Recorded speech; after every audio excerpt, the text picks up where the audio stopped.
Shalom les amis, j'espère que vous allez bien. Bon ben on s'accroche, on est là, on s'accroche, on écoute tout ce que on peut dire par rapport à cette guerre. On espère que cette guerre elle se termine rapidement, c'est toujours la même chose. Ce qui est dérangeant, c'est que il y a énormément de personnes qui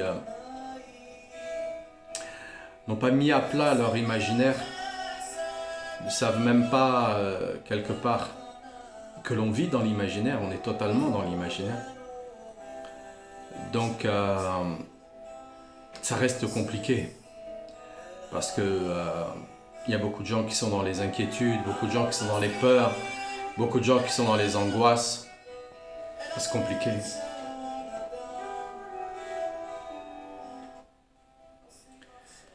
Alors, on reste toujours dans l'espoir, on continue à chanter, on continue à danser et on continue à rire surtout, à sourire surtout. C'est important, c'est très important. Ça sauve la journée, ça sauve vraiment la journée dans tout ça parce que là on est arrivé à des niveaux et on ne sait pas encore jusqu'à où ça va aller. Parce que c'est pas... On a comment dire, un certain pouvoir sur la question, mais on voit bien qu'il y en a beaucoup, comme d'habitude, qui attendent que ce soit les autres qui fassent, et eux ils attendent de leur côté, alors que tout le monde doit faire. C'est comme si vous voulez faire quelque chose avec votre main droite, et puis la partie gauche de votre corps, elle ne veut pas vous suivre. Comment vous pouvez faire les choses? Il y a des gens comme ça qui ont une paralysie, que Dieu nous en protège. Et on voit bien que c'est compliqué pour eux. S'ils nous l'expliquent un peu, on voit bien que c'est compliqué. Donc imaginez, là, le peuple juif, c'est une seule et même entité. Donc ça ne veut pas dire que tout le monde doit rejoindre les mêmes croyances. Si ce n'est celle en Hachem. Mais chacun à son niveau, là où il est, avec ses problèmes, avec ses difficultés, avec ses erreurs, avec toutes ses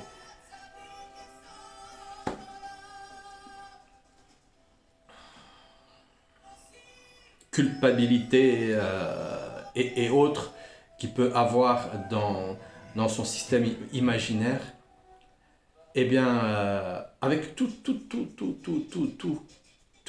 les choses négatives, on doit juste se tourner vers Hachem. Juste se tourner vers Hachem. C'est un Père de miséricorde.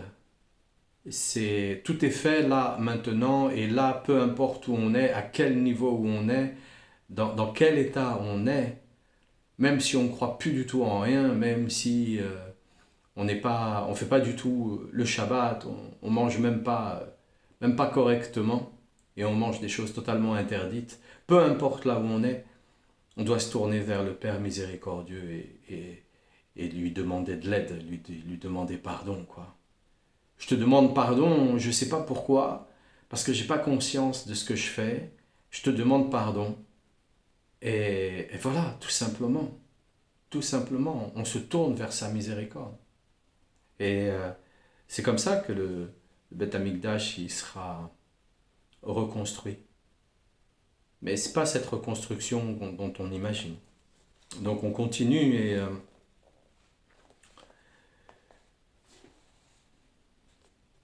voilà, si on veut que les paroles de Torah nous éclairent, et on veut qu'elles nous éclairent. On veut pas lire la Torah comme un livre de plage. On veut qu'elle nous éclaire. C'est bien d'aller chez le tzaddik, c'est bien d'aller rencontrer un rav, c'est bien d'aller discuter avec quelqu'un qui est imprégné de la Torah. Mais c'est encore mieux, c'est de faire les Teilim, c'est encore mieux, c'est de faire le Tikkun HaKlali, c'est encore mieux, c'est d'étudier soi-même, c'est encore mieux. C'est encore mieux parce que euh, chez nous, c'est nous et Hachem. Et les intermédiaires, bon ben ils sont là et c'est super. C'est super qu'ils soient là. C'est important aussi parce que ça nous permet aussi de temps à autre, quand on est pris dans les doutes par le Yetzer Hara, eh bien de s'accrocher aux paroles. Mais, mais c'est en direct qu'on doit être. En direct. Alors pour réussir à faire ce direct, on doit être en contact avec le plus grand sadique au départ. On doit être en contact avec le plus grand sadique. Et peut-être que au départ, ça va être toute une vie, parce que c'est long, c'est dur. C'est dur et c'est long parce que c'est très simple. On ne peut y arriver que si l'on s'efforce de faire connaître la majesté divine, d'œuvrer à ce que Dieu reçoive tout l'honneur qui lui est dû. Tout l'honneur, tout l'honneur. Il n'y a pas, il y a pas un tzaddik, euh, comme quelqu'un qui est vraiment avec Hachem, c'est pas lui, c'est pas lui, c'est pas lui. Arrêtez de regarder la, la carrosserie extérieure, c'est pas lui, c'est pas lui. C'est Hachem. Et à cette fin, il est nécessaire d'annuler totalement son propre honneur par rapport à l'honneur de Dieu. Et on y parvient en faisant preuve d'humilité et de modestie. Mais l'humilité, c'est aussi de reconnaître que, voilà, ça fait longtemps qu'on bosse sur le sujet, c'est pas, voilà, on n'est pas arrivé comme ça du jour au lendemain, voilà, même si les vidéos, ça fait juste quelques mois, il y a 35 ans, de bons et loyaux services qui sont derrière, et, euh, et c'est dur, et on s'y accroche, et c'est tous les jours, et on y va, et voilà, puis on cherche pas le star system, on cherche pas la fausse lumière, parce qu'on on sait que c'est Hachem dans toutes les situations. Donc euh, c'est la vraie humilité. La vraie humilité, c'est de reconnaître que à l'intérieur, dedans, on bosse dur, on est là, on s'accroche, on cherche, on a des cas très très spéciaux parfois qui viennent pour des dérèglements très très très très compliqués, très spéciaux, et la qualité que l'on a, eh bien c'est la prudence, c'est la patience, la persévérance, et enrobé de prière et de émouna. Et de cette manière-là, on arrive à notre but. De cette manière-là, on arrive à notre but. On n'est pas spécialisé pour la phalange de la main gauche, de l'annulaire et la première des phalanges. Non, c'est pas ça. C'est pas ce genre de spécialisation qu'on a. Il y en a une spécialisation, c'est c'est justement prudence, patience, persévérance, enrobée de prière et d'émouna. Et c'est ça notre spécialisation. Et ça, si on ne le reconnaît pas, si on le reconnaît pas, comment on va faire alors dans ces cas-là? Alors dans ces cas-là, on va être ballotté, on va être balancé d'un truc à un autre, d'un machin à ceci, d'un ceci à un cela, voilà. Oui, on est passé par nombre et nombre et nombre d'expérimentations, on est passé par nombre de chemins pour arriver jusqu'à Rabbeinu. Mais on est arrivé jusqu'à Rabbeinu. Et ça, on est tous comme ça. On est tous de cette manière-là. Et c'est ça qui est important. Et c'est ça de reconnaître que dans cette humilité-là où on est avec Rabbeinu, dans cette humilité, bon, bah maintenant, on a reconnu une chose, c'est que si on veut passer de l'autre côté, eh bien, il nous faut un pont, il nous faut un passeur, il nous faut un bateau. C'est lui le capitaine du bateau. C'est lui le pont qui nous permet de passer de l'autre côté. Pourquoi? Parce que on est dans un monde où les plus grandes sadikim n'ont pas voulu se réincarner. Mais par ailleurs, on nous dit aussi que il suffit qu'on lave ses mains avant de manger pour être aussi pur que le Baal Shem Tov à son époque. Donc on nous dit aussi que dans toute cette histoire où les grandes sadikim n'ont pas voulu s'incarner, ceux qui sont incarnés et qui s'accrochent et qui gardent la Emouna dans cette vague d'hérésie totale, parce qu'il y en a, ils sont en train d'interpréter des textes, en train d'interpréter des histoires, voilà, comme il en reste dans leur imaginaire. C'est comme ça, c'est comme ça. Eh bien, dans tout ça, on est encore là et on s'accroche avec la Emouna. Et peu importe comment on est, peu importe si on fait encore des fautes ou on ne fait pas des fautes, peu importe. C'est ça aussi l'humilité de le reconnaître. C'est ça aussi la modestie de reconnaître que, ok, d'accord, on veut parce que Hachem, il nous a dit, voilà, il faut être en direct avec lui, d'accord. Donc ça, on le veut, ça c'est sûr, on le veut, on veut pas autre chose. Mais là où on est, on est au plus bas niveau, des sous-couches de boue qui peut exister depuis toute l'humanité. Même au temps des barbares, ils n'étaient pas autant dans la même couche de boue que maintenant. Parce que si on regarde bien, on nous parle, oh, on a évolué, etc., etc., etc., etc., etc. Mais si véritablement on avait autant évolué que ça, oui, on a évolué technologiquement. Mais est-ce que la société, elle a évolué? Si on regarde la Rome antique, on voit bien qu'on n'a pas évolué, on voit bien que c'est toujours le même truc, on voit bien que les gouvernants, les empereurs de l'époque, ils sont extrêmement tendancieux au niveau de leur sexualité, comme maintenant avec nos présidents, de la manière dont ils manipulent l'argent, exactement pareil. Mais c'est pas tant ça, c'est que au moins à l'époque, il découvrait des choses extraordinaires, extraordinaires. À quelle époque le Zohar a été découvert et qu'est-ce qu'on découvre là encore aujourd'hui? Rien, rien, rien. On apprend à décrypter. On apprend à décrypter et surtout on apprend à garder précieusement, les diamants du passé. Mais les diamants du passé, il faut les réactualiser. On est au XXIe siècle. Les jeunes, si on veut les intéresser, il faut les intéresser avec leur façon de communiquer. Il faut les intéresser avec leur façon de s'habiller.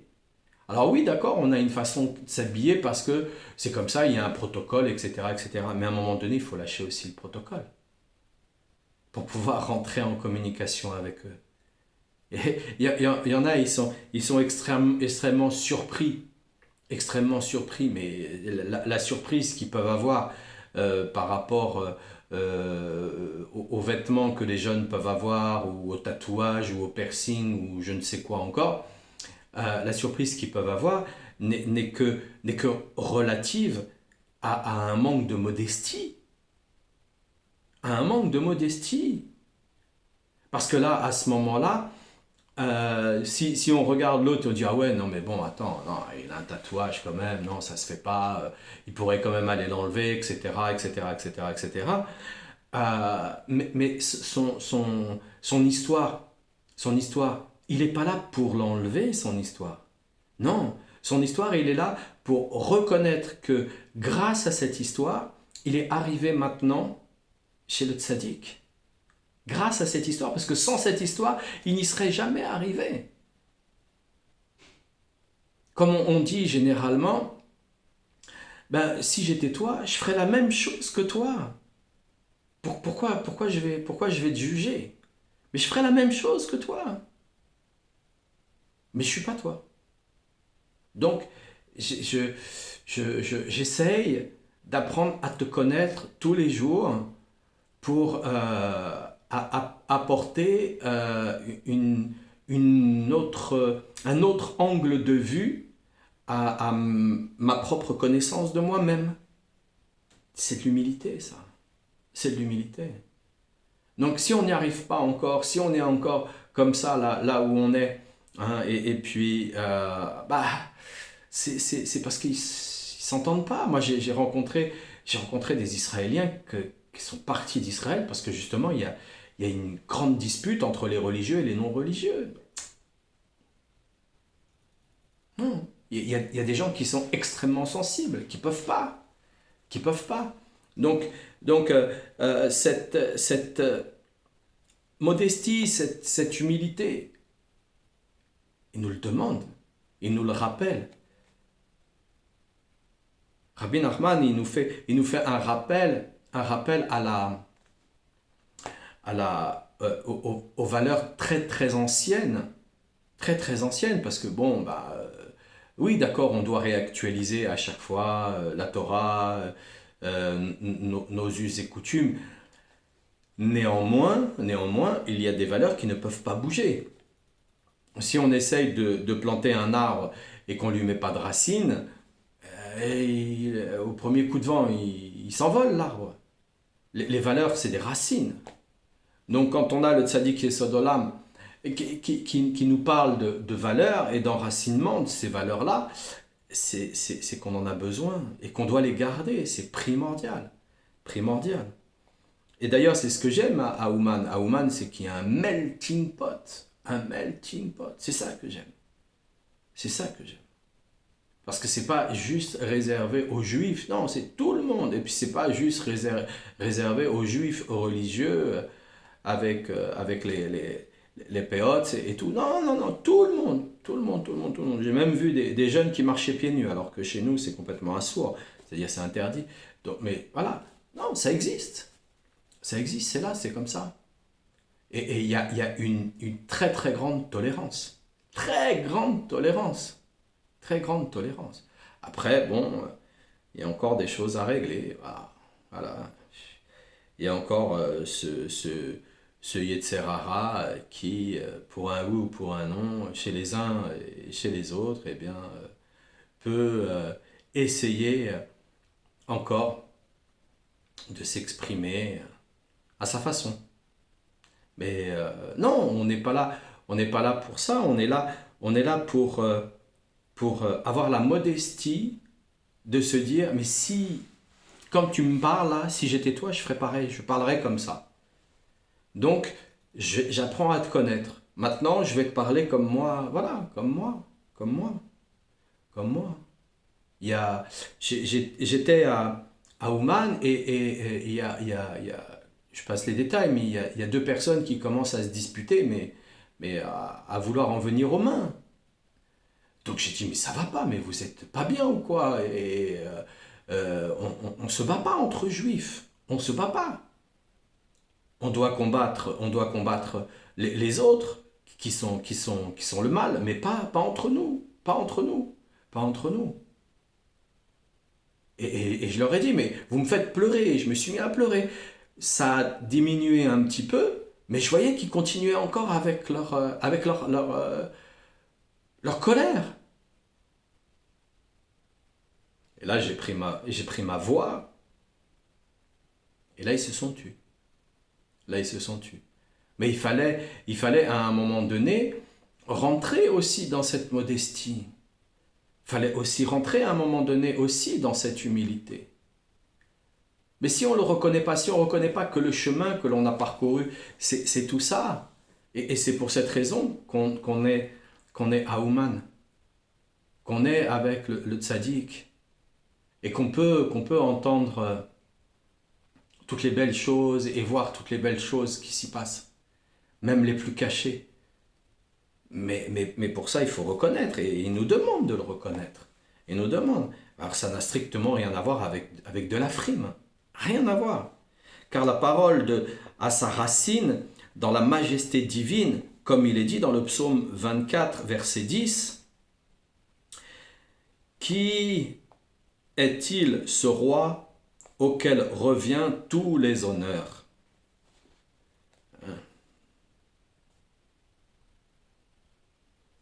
Ouais, ouais. Akavod, Meouz et Meler. Qui est-il ce roi auquel revient tous les honneurs? Hachem. Hachem, le roi des rois. C'est à lui que revient tous les honneurs. C'est parce qu'on l'aime. C'est parce qu'on l'aime qu'on peut reconnaître avec humilité tout ce qu'on a fait. Et avec modestie aussi. Voilà, bon. Je suis comme tout le monde, je me lave. Voilà.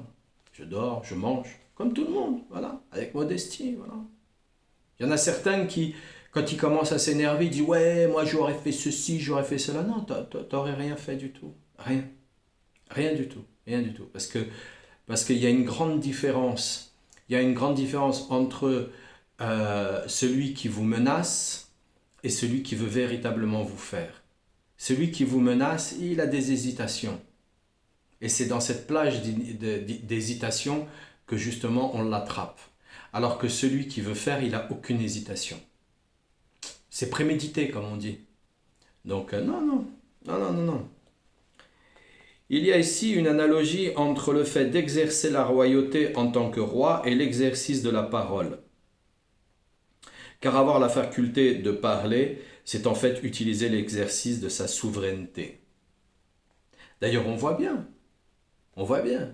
Beaucoup là de gouvernements, ils parlaient, hein, les terroristes et ça c'est tatati et tatata. Ah oui, ça parle. Il n'y a que Israël. Qui les frappe. Et qui frappe directement en plein dans le panier avec tous les œufs là-bas. Ouais. Alors c'est sûr qu'après les gouvernements là, ils se disent ouh là, qu'est-ce qu'ils vont découvrir comme chose et ainsi de suite. Ben, on écoutera. On verra bien si ça réveille quelques-uns au passage. Parce que le but, c'est d'essayer de réveiller tout le monde. Mais bon, il y a quand même des gens qui ne se réveilleront pas. Faut bien se souvenir qu'il n'y a pas si longtemps que ça, on se signait des attestations à nous-mêmes pour sortir. Faut le faire là. On est dans du haut level, très très haut niveau. Car la Torah est dite au moyen de paroles impropres, lorsqu'elle est prononcée par une bouche impropre. Non seulement les paroles de Torah ne nous éclairent pas, mais la Torah elle-même se matérialise et s'obscurcit dans la bouche de celui qui l'a dit, comme il est écrit dans le livre de Josué, le livre 1, verset 8. Le livre de la Torah ne doit pas s'écarter un instant de ta bouche.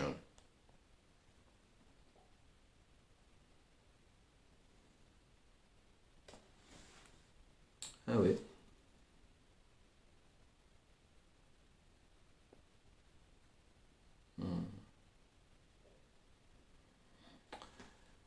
Alors,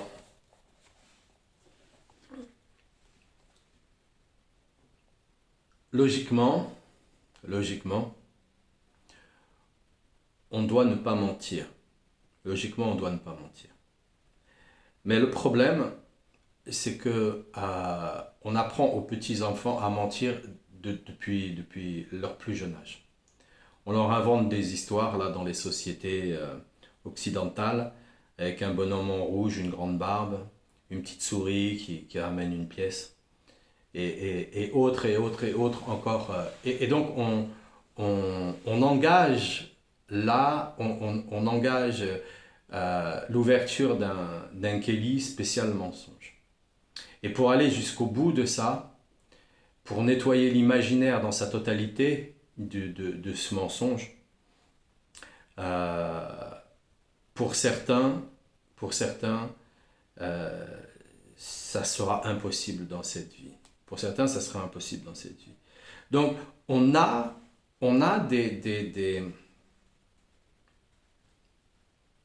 initiations qui existent à travers le monde.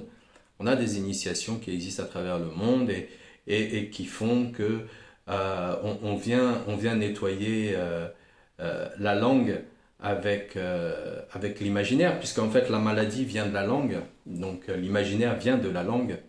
Donc c'est aussi pour cette raison, voilà, si les paroles de Torah sont dites au moyen de paroles impropres, ben voilà, parce que la bouche elle est impropre, voilà. Donc on a ça. Alors on a les choses qui sont au démarrage, c'est-à-dire apprendre à parler positivement, à ne pas dire de mots grossiers, pour ne pas abaisser les facettes de son âme. On apprend des choses assez basiques dès le départ, mais c'est pas suffisant. Non, non, non, c'est pas suffisant. On a ce qu'il faut, on a ce qu'il faut justement pour apporter la purification. Mais c'est toujours pareil, c'est pas abracadabra. Ça prend du temps. Et quand c'est fait, après l'individu, il doit rester dans cette dynamique parce il peut aussi dévier. Parce que aussi le fait de vivre cette teshuva peut l'emmener aussi à croire que ses pensées, bah, c'est la vérité. C'est la vérité. Alors peut-être que c'était une mouche. Alors peut-être que la, la, c'est la vérité dans l'instant pour lui-même, mais ça ne veut pas dire que c'est une vérité universelle pour tout le monde. Donc il y a vraiment des degrés, il y a vraiment des niveaux. Et si on est utopiste, utopiste, comme, comme Flower Power, Woodstock, où ils étaient très très utopistes. Si on est utopiste, on aura tendance à rentrer dans ces niveaux d'imaginaire on va se battre toute sa vie avec, on va se battre toute sa vie contre. On va même interpréter des choses, on va dire, ah ben non, ah, ça c'est que possible pour les non-juifs. Ah non, chez les juifs, ça n'existe pas. Mais si, parfois, malheureusement, ça existe pour tout le monde. Et ce qui change véritablement, c'est autre chose, mais parfois, malheureusement, ça existe. Donc, on ne peut pas s'écarter du fait que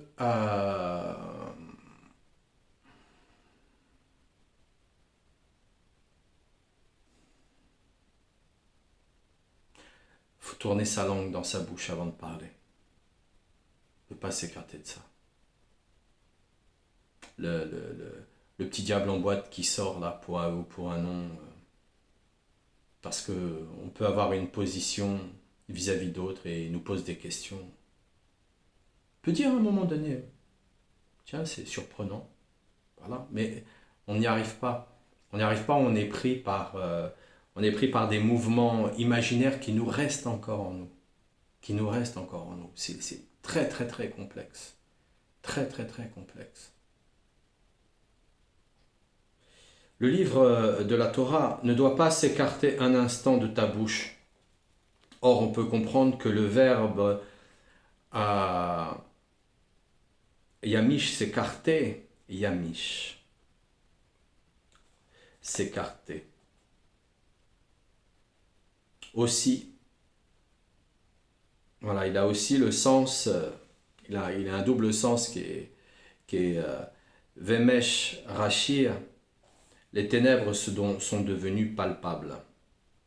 Autrement dit, il faut veiller à ce que les paroles de Torah prononcées par notre bouche ne deviennent pas bassement matérielles et obscures.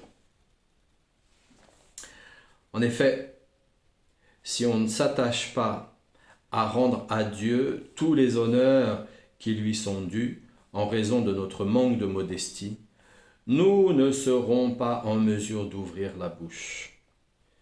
Et c'est là où apprendre à tourner sa langue dans sa bouche avant de parler. C'est de se souvenir que ça me vient d'où la pensée là. Elle me vient d'où la pensée. Oui, d'accord, j'ai une bonne mémoire. Oui, d'accord, je travaille et j'étudie la Torah tous les jours. Oui, d'accord, je connais du par cœur. Oui, d'accord, mais elle me vient d'où la pensée? Oui, je connais mon véhicule, j'apprends à gérer mon véhicule, donc je peux avoir de la mémoire, etc., etc., etc. Voilà, on a une certaine humilité pour reconnaître ça. Mais la modestie, c'est de rendre à Hachem la totalité des choses. Parce que s'il veut Hachem, on a beau être, il a bien inventé cette maladie-là qui malheureusement touche certains d'entre nous, que Dieu nous en préserve, hein, Alzheimer. Et on peut connaître les choses par cœur et d'un seul coup, bah, on a oublié. Et quand c'est pas ça, ça peut être un accident, un traumatisme, un truc, bah, on a oublié. Ça peut être un moment de fatigue aussi, un moment de fatigue. Et là, bah, on a oublié. Et quand je suis fatigué, il y a des fois, j'arrive pas à sortir un truc, hein, pas à sortir un mot, hein, je me souviens pas, ou même carrément, j'ai du mal à articuler parfois quand je suis fatigué. Quand je suis dans un épuisement, n'y arrive pas.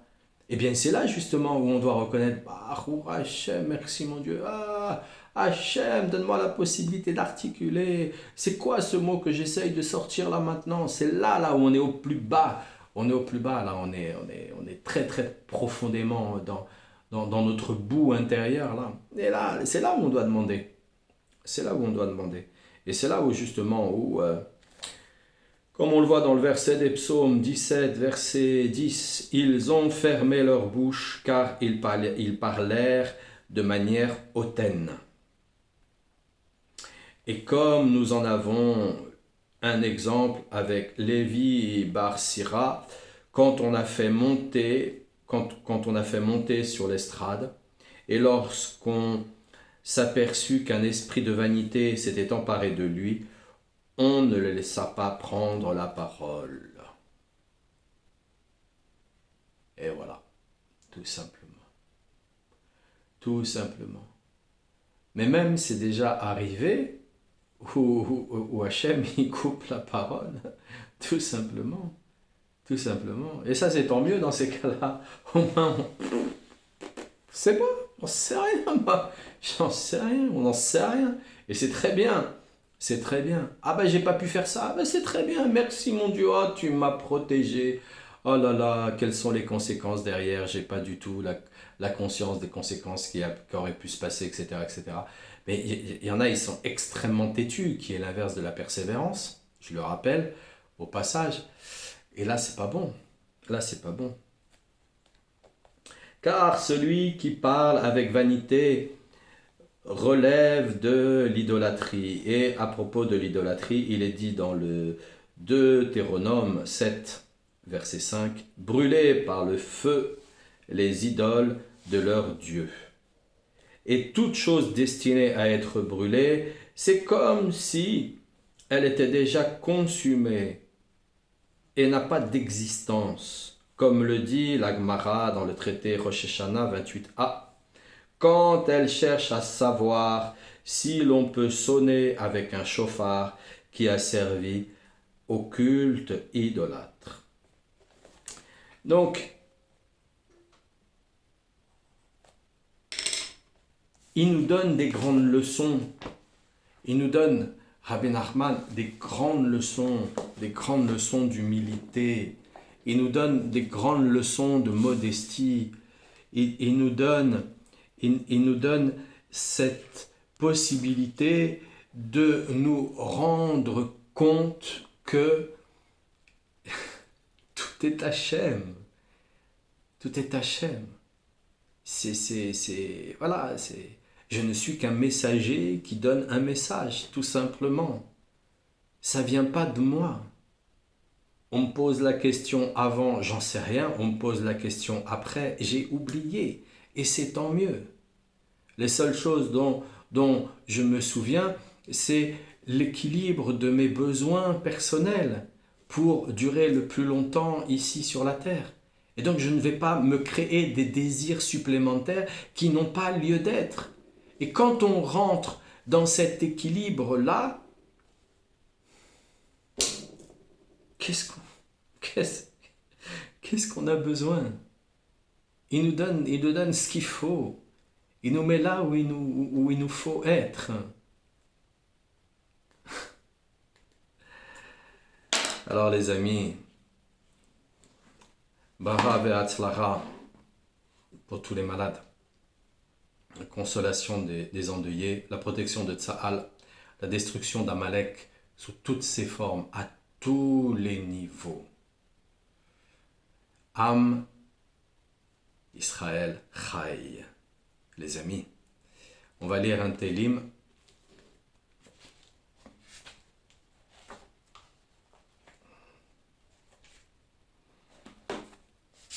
Parce que le Am Israël, il a toujours gagné. Parce que s'il peut écrire des paroles comme il vient d'être dites, c'est qu'il est très fort. Ah bah voilà. Le Télim 75. Lamnatseach al tashchet mizmoch le'asaf shir odinu lecha Elohim odinu vekachov שמך סיפחו נפלאותיך כי אקח מועד אני משכים אשפוט נמוגים החטא וכל יושביה אנוכי תיקונתי עמודי הסלע אמרתי לעוללים אל תעולו ולחשעים אל תחימו ככן, אל תחימו למחום, כך נחם תדבחו בצווח עתק, כאילו ממוצא וממאחיו, ולא ממטבח אחים, כי אלוהים שופט זה ישפיל וזה יחים, כי חוס ביד אדוני ויין חמך מלא מסך ויגח מזרח שמחיה ימצאו ישתו כל חישי החץ ואני אגיד לעולם אזמך לאלוהי יעקב וכל כך נחשאים אגדתךו ממנה כחנו צדיק. ברוך השם, merci Rabbeinu Akadosh. Excellente journée les amis, plein de bonnes nouvelles, en souhaitant que le jour d'après, eh bien ça y est, on est débarrassé de cela. Ah, alléluia, alléluia, alléluia.